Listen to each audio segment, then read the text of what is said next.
안녕하세요. 말씀으로 준비되고 말씀으로 무장하는 여러분이 되시기를 축복합니다. 쉽고도 정확하게 알차고 재미있게 하나님의 말씀을 가슴 깊이 새기는 시간, 소문난 성경교실의 박인용 목사입니다.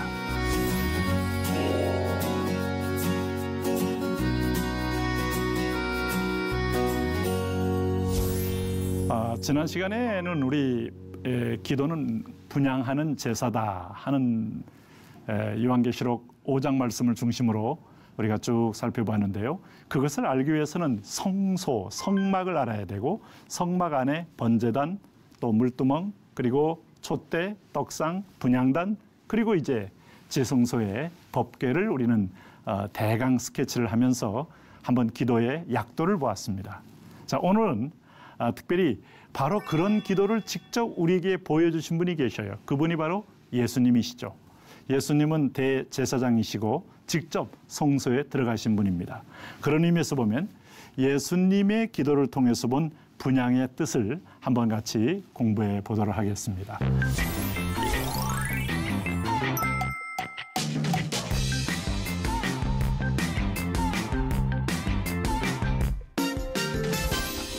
자, 오늘 우리가 함께 나눌 예수님의 기도. 참 우리 예수님은 뭐 흔히들 그런 말씀 많이 하시죠. 유일하게 사람의 몸을 입으신 사람 가운데서 기도할 필요가 없는 분이 예수님이시다. 그러나 예수님만큼 기도한 분이 없다 하는 걸 볼 때 예수님은 참 기도의 모본을 보이신 거예요.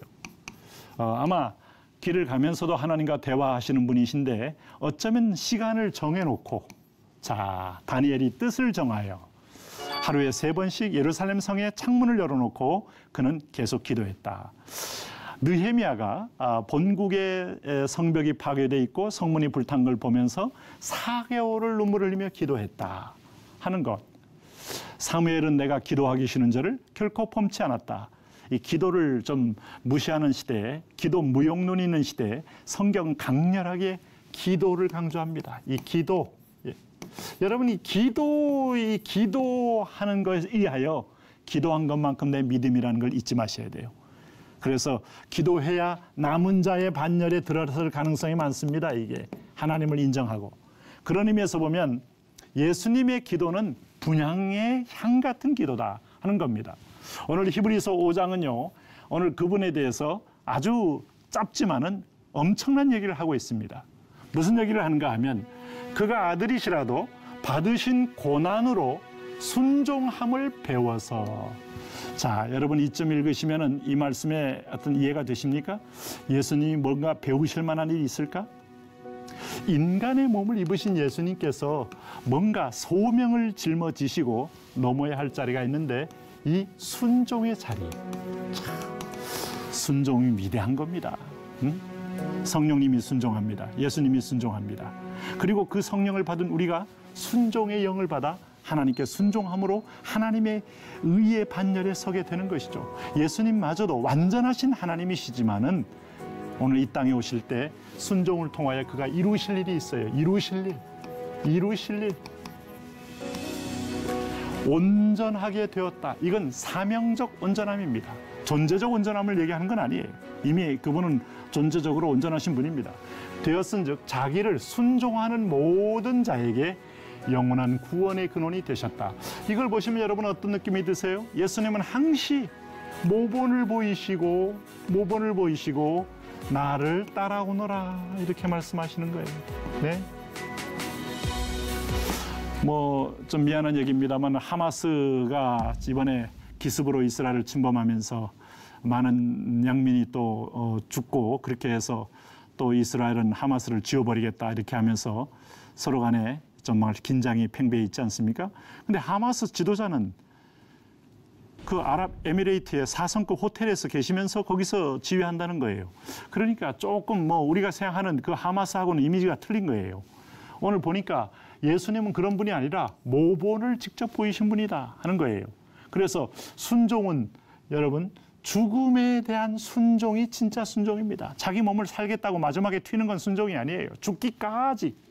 그래서 주님은 그걸 통하여 온전함을 이루셨다. 그러면 예수님이 순종함을 배워서 온전하게 되었다는 의미를 우리가 구체적으로 예수님의 기도의 행위를 통하여 배우게 되는 겁니다.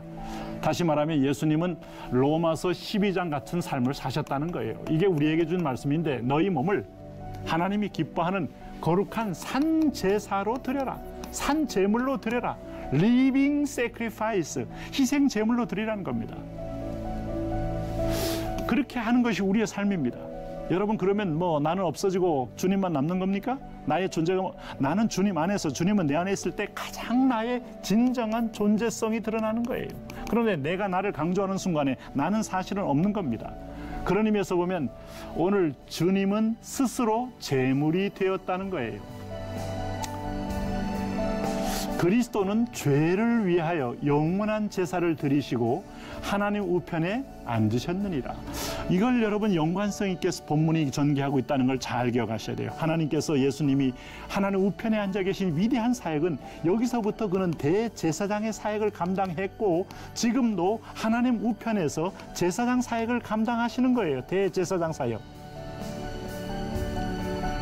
그러면 영원한 제사를 위하여 스스로 단번에 죽으심으로, 히브리서는 이걸 강조하죠. 그래서 오늘 주님께서 우리를 향하여 이 사명을 주기 위해서 불러내셨는데, 여기서 그분이 스스로 제물로 드리는 과정을 히브리서는 이렇게 표현해요. 히브리서 5장 7절에 그는 육체에 계실 때에 자기를 죽음에서 능히 구원하실 이에게, 이는 전능하신 엘샤다이 하나님입니다. 하나님. 심한 통곡과 눈물로 간구와 소원을 올렸고 그랬습니다. 간구와 소원은 같은 말인데 반복을 하는 이유는 예수님께서 얼마나 이 대목에 대해서 절박한 기도를 했는지, 땀이 핏방울처럼 떨어지는 기도, 누가복음 22장이 증언하고 있잖아요. 여기에 왜 심한 통곡을 할까요? 이게 죽음에서 능히 구원하실 이라는 말씀 앞에는 이미 그분이 통곡한 죽음이라는 이 무서운 마지막에 심판이 기다리고 있기 때문입니다. 여러분, 죽음이 모든 사람에게 공포가 아직도 되고 있죠. 그런데 죽음은 하나님의 저주입니다. 아담이 범죄하면서 죽는다고 하는 말씀이 이루어진 겁니다. 하와의 범죄가 죽음을 불러왔습니다. 이 땅의 생태계들 다 생로병사하는데 우리가 작년에 보았던 식물들 중에 몇 가지가 남아 있습니까? 어떤 나무는 그래도 나무들이 오래 살긴 합니다만 그것도 조만간에 죽음을 겪고 날 것입니다. 그러므로 그의 경건하심으로 말미암아 들으심을 얻었느니라. 경건하심으로. 그래, 이 개역 한글이 어떤 때는 번역이 더 정확할 때가 많습니다. 이런 말씀 제가 드릴 입장이 아닙니다만은, 근데 오늘 7절에 보니까 심한 통곡과 눈물로 간구와 손을 올렸다. 이 올렸다란 말이 이 히브리 말로 이 코란 이 올라와 한국말 올라와 같은 말입니다. 올려드렸다는 거예요. 올려드렸다. 하나님께 올려드렸다.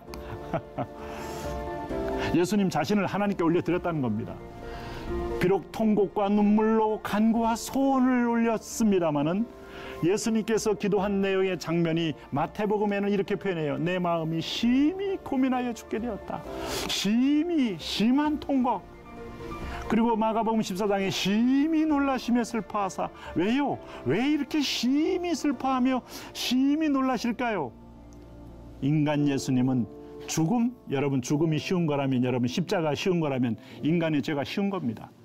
하나님과의 단절, 창조 이래로 그분은 세상을 창조하신 분 아니에요. 하나님은 설계하시고 그분과의 단절, 성령님과의 단절, 어찌 보면 나 홀로 외롭게 들어간 그 자리, 바로 그게 저주의 자리다. 나무 위에 달린 자마다 저주에 있다는 것은 나무는 십자가를 가리킵니다. 나무 위에 들린 자, 이분이 누굴 가리킵니까? 예표합니까? 예수 그리스도를 예표하죠. 이게 저주 아래, 그가 들림으로 인하여 우리가 그 앞에 불림을 받는 거예요. 그런데 그가 어떤 대상에게 기도하여 계시는가 하면 자기를 능히 죽음에서 구원하실 이라고 한 거 보니까 제일 큰 문제가 죽음 문제다 이겁니다. 오늘 그리스도를 믿는 사람들은 지금 죽음이 두렵긴 해도 우리는 죽는 순간에 축복입니다.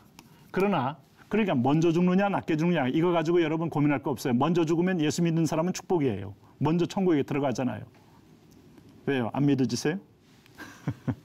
그러나 안 믿는 사람은 이 땅에 오래 있는 게 낫습니다. 왜? 들어가면 저주의 지옥이니까. 그렇지 않습니까? 그러므로 똑같은 죽음이라도 어떤 사람이 축복이고 저주가 된다는 걸 잊지 마셔야 돼요. 그 사람 일찍 죽었어, 저주받았어. 예수 믿는 사람이라면 축복이에요. 네. 우리 이어령 교수의 따님 되시는 이민아 목사님, 그렇게 이혼도 하시고 당하시고 그렇게 자녀들 어려운 가운데서 그 예수를 믿고 아버지도 믿게 하고 본인이 목사까지 되어서 뭔가 좀 이렇게 하고 싶을 때 그 암으로 탁 떠나갈 때 보니까 참 저는 그것이 저주로 보이지 않아요. 하나님이 기어코 사명 감당하게 하고 부르시는 천국의 초대장, 그 축복이죠. 그럴 때 예수님 보세요. 누가복음 22장이 더 구체적이죠. 아버지여, 만일 아버지의 뜻이거든 이 잔을 내게서. 지금 예수님께서 마가복음에 보면 예수님은 마가복음 9장, 10장, 8장, 9장 3번이나 십자가 죽음을 얘기해요. 3번 얘기했다는 건 여러분 3-4번만 얘기했다는 뜻이 아닙니다. 수시로 제자들에게 인자는 죽고 사흘 만에 살아나리라. 얘들아, 내가 죽지만 살아날 것이다. 그렇게 얘기했어도 예수님이 이 사실을 모르셨겠어요? 그런데 아버지 하나님께 구하기를 아버지의 뜻이여든 하나님의 뜻을 모르셨겠어요? 그 죽음이 그처럼 고통스러운 겁니다. 그래서 저는 예수 그리스도는 우리 연약함을 체휼 신체적으로 체험하고 그는 경험했다. 이 복잡한 한문입니다. 체휼하지 아니한 분이 아니라 한결같이 우리와 시험 받은 분이로되 죄는 없으시니라 라고 말씀하신 거는 예수님은요, 나의 고독도 알고 나의 배신감도 느껴보셨고 유혹도 당해보셨고 아픔도, 제가 이게 살아보니까 배신감이라는 건 참 아프더라고요. 근데 예수님은 배신감을 한 놈한테 당한 게 아니라 12놈한테 다 당하시고 만나는 사람한테 다 당하신 거 아닙니까? 그러나 내 원대로 마옵시고 아버지의 원대로 되기를 원하나이다. 요 기도가 여러분 위대한 제사로 드려지는 기도입니다. 내 뜻대로 구하는 게 아니에요. 아버지 뜻대로 구하는 거예요. 너희가 지금 구할 때 하나님 뜻대로 구하면 내 말이 너희 안에 있고 너 안에 내가 있으면 무엇이 네 원하는 대로 구하라. 그리하면 다 이루리라. 아버지의 뜻을 구하잖아. 여기 막판에 예수님 감람산에서 철회하면서 몸부림했던 기도는 내게서 옮기시옵소서인데 마지막에 주님은 내 원대로 마옵시고 아버지, 여기 희생 제물이 되는 기도입니다. 그럴 때 천사가 하늘로부터 예수께 나타나 힘을 더하더라. 근데 여러분 오해하지 마세요. 천사가 처음부터 와서 힘을 준 게 아니고 예수님이 결단하고 난 다음에 예수님의 자원적 결단이 자원적 결단, 자원. 네?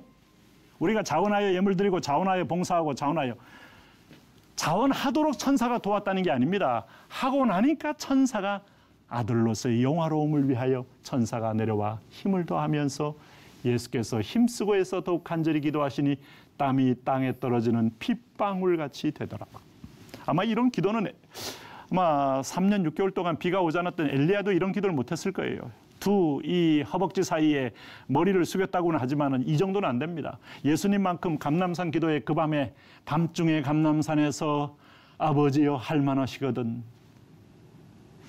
그 패션 오브 크라이스트라는 영화에서 보면 예수님 이렇게 아람어로 기도하는 모습을 이렇게 하는데 저는 그 영화에서 다 좋고 아주 격렬한 예수님의 핍박도 나름대로 표현한 것까지는 좋았는데 예수님 몸이 너무 좋아요. 예수님 몸이 그렇게 안 좋았어요.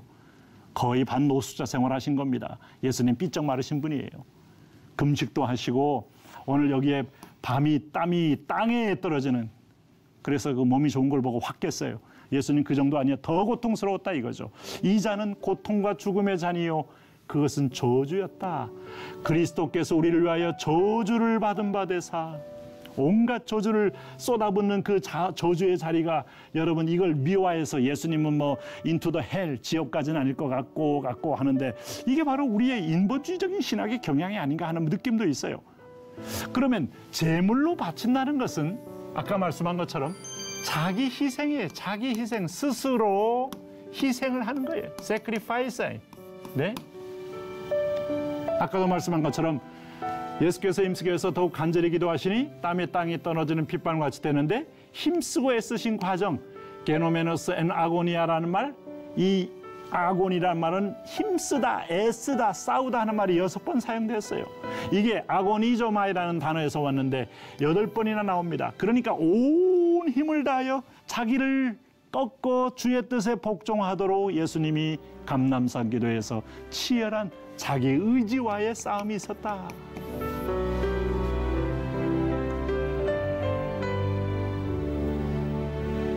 여러분 가만히 보세요. 아고니조마이, 아곤이라는 단어를 쓴 거, 좁은 문으로 들어가기 힘쓰라. 우리에게 주님이 제자들이 너 좁은 문으로 들어가길. 이 힘쓰라. 좁은 문으로 들어가면 죽는다고 믿는데 이 환상을 깨라. 예수님은 좁은 문으로 들어갔는데 문이 점점 좁아요. 여기 보세요. 성소의 문을 한번 보세요. 성소에. 여기 10규빗이죠. 20규빗이죠. 그러면 10m입니다. 10m. 엄청 문이 넓어요. 모든 사람이 들어오라는 뜻이에요. 자, 여기 성소의 문은 10규빗, 5m입니다. 5m. 반으로 줄어들어요. 그런데 여기 지성소의 문은 휘장으로 덮여요. 문이 없어요.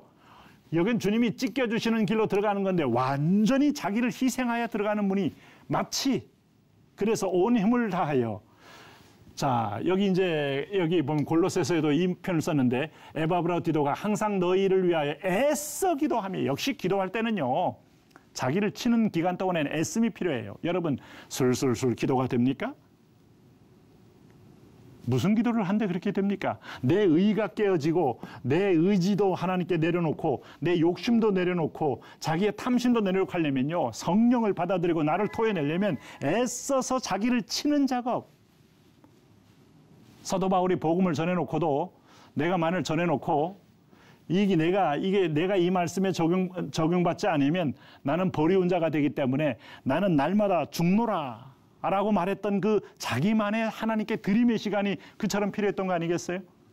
왜 높은 자리에 가고 왜 권력과 돈을 함께 지면 사람들은 바로 부패해집니까? 주님이 얘기했잖아요. 신명기 8장에서 네가 가나안에 들어가면 내 능력과 내 힘으로 얻었다 할까 하여 다른 신을 섬기게 되니 그럼 본질적 이 체질이 바뀌는 것은요. 날마다 지금 아침 저녁으로 분향을 드리는 삶이 있을 때만이 체질이 변화될 듯하면서 유지되는 것이지 내가 선한 싸움을 싸우고 여기도 사도 바울이 마지막까지 믿음을 지켰으니 할 때도 아고니조마이 했다 이 말입니다.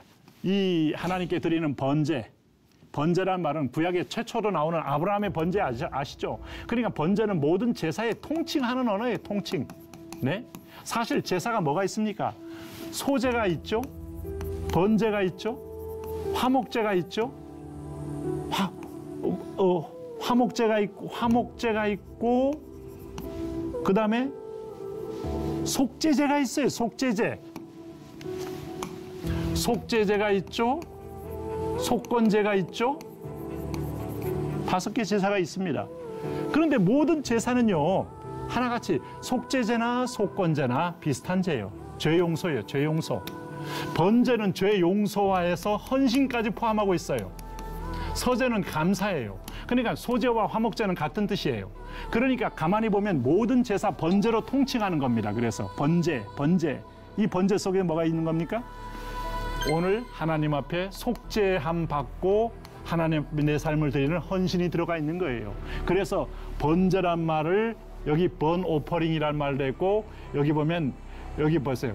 코르반 올라 이렇게 해서 올려보내라 하는 거 올려가는 것 온전한 제사 완전히 태우는 제사 그 표현을 썼죠. 네? 제사 번제 드릴 때는 수송아지, 수양, 수염소 혹은 비둘기. 비둘기는 뭐 암수를 굳이 가리지 않았어요. 너무 돈이 없는 서민들에게는 그냥 동네에 쉽게 잡을 수 있는 비둘기 가지고도 피 흘리면 돼요. 피 흘리면 돼. 그러나 수송아지는 수양, 수염소는 앞으로 오늘 어린 양으로 오실 예수님을 예표하기 때문에 흠없고 일련된 수컷만 드리는 공적인 번제 때 드립니다. 그 매일 드리는 상번제가 있고 월삭이 드리는 번제가 있고 연례 드리는 번제가 있고 개인적인 번제가 있고 다양하게 드리지만은 하나님은 오늘 불러서 나와 만나 하나님과 우리 사이에 소통의 문을 열라는 데 있어요. 소통의 문.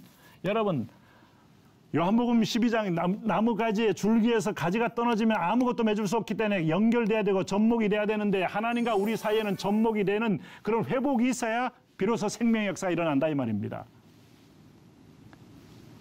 어때요? 영국에서 하나님을 제거해내니까 어떤 일이 벌어집니까? 길거리 바다 그게 영국입니까? 네? 얼마나 영성이 천박합니까? 마약 먹다가 쓰러져서 좀비같이 돼버리고 축구 아니면 살 의미를 못 느끼는 나라 됐잖아요. 그건 뭐 대단합니까? 네? 19세기의 대영 제국이 아니에요. 프랑스에 하나님을 빼고 인간 혁명을 일으켜 놓고 난 다음에 인본주의 혁명으로 자기 꼴리는 대로 뭐 결혼했는지 동거했는지 이게 프랑스 가면요 결혼 여부를 묻질 않아요. 그냥 마이 프렌드라 그래요. 걸프렌드, 보이프렌드. 그러면 어제 있다가 오늘도 달라질 수도 있는 것이 그들의 삶이에요. 그 나라에 그래서 그들은 아이가 부모의 아이냐 아니면 친구 아이냐 묻질 않잖아요. 어때요? 살만합니까? 네? 그래도 여러분 청교도 정신이 살아있는 미국에서 그래도 가정이라는 게 있고 그래도 이게 틀이 인고하는 거지. 대한민국이 뭘 하나님을 이 민족에서 빼려고 길을 쓸 때 여러분 재앙이 오는 거예요. 그 가운데 오늘 제사장된 사명을 하는 우리가 이 사명을 감당하지 못하면 우리 일을 통하여 이 땅에 재앙이 오는 거죠. 그럴 때 우리에게 주님은 책임을 묻지 않겠어요? 그 핏값을 우리에게 찾지 않겠습니까? 그래서 아브라함의 번제, 예수님은 자기 몸을 하나님께 받으시는 번제, 아브라함과 다윗의 자손에게 이 제사는 완성되어진다 이 말이죠. 아브라함으로 시작된 이 진정한 제사는 여기서 완성되어지는 겁니다. 예수님을 통하여. 그래서 우리는 예수님을 이제 믿고 들어가면 돼요. 그의 피를 힘입어 성소에 들어갈 담력을 얻는 것이라고 말했어요. 어쨌든 여기서 다시 한번 이 번제가 중요하니까 자원해서 드리는 거다. 예수님께서 요한복음 10장에서 이 말했어요.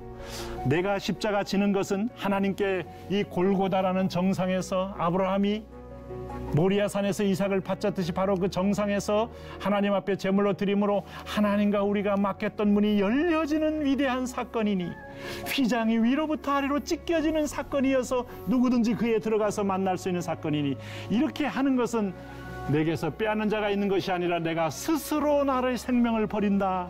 자원이다, 자원. 앞으로 우리가 따라갈 자리는요, 예수님의 제사장 사역을 따라가고요. 두 번째는 자원을 따라가야 돼요, 자원. 하나님은 자원에서 헌금하고 자원에서 헌신하고 자원에서 일생 드리는 거 너무 좋아해요. 네? 나는 버릴 권세도 있고 얻을 권세도 있으니 이 계명은 내 아버지에게서 받았노라. 이 제사는 예수님 뭘로요? 하나님의 말씀 듣고 오신 순종, 딸을 순자, 딸을 종자. 이 순종. 제가 한번 자꾸 쓰는 거 여러분 부담스럽지 않으시죠? 네. 왜 그런가 하면요. 저는 한문 시간에 졸지 않고 이렇게 했더니 따로 특별히 한문을 배운 게 아닙니다. 그랬더니 하나님께서 제가 중학교 때 한문 시간에 열심히 선생님 눈 보고 따라 했더니 성경책을 한문으로 읽게 하는데 이렇게 글씨를 뜻대로 딱딱 이해하니까 얼마나 더 좋아요. 네? 그러니까 저한테 준 선물이니까 여러분들 소개를 해야죠. 사무엘이 이르되 여호와께서 번제와 다른 제사를 청종하는 것을 좋아하시겠나이까? 순종이 제사보다 삶을 드려지는 위대한 삶의 예배를 드렸다 이 말입니다. 무엇이 죽어야 하나 그러면? 응? 우리가 죽어야 할 거, 예수님이 짊어진 곳에는 불의가 있습니다. 추악이 있습니다. 탐욕이 있습니다. 악의가 있습니다. 시기, 살인, 분쟁, 로마서 1장에 나오는 인간이 갖고 있는 본령을 안고 주님이 짊어지고 저주를 받으셨기에 이걸 죽이는 거예요. 그래서 자기를 단번에 once, 한 번에 끝났다. for all, 모든 걸 위하여.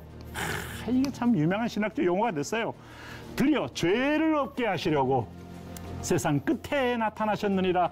그래서 아브라함의 제사가 예수님에게서 완성되는 기막힌 것을 보게 되었느니라. 그러면서 오늘 그를 따르는 자녀들은 이 주님을 본받아 제사장 사역과 예배 사역이 진정으로 일어나게 되어야 된다 하는 걸 주님은 우리에게 가르쳐 주고 있는 거예요.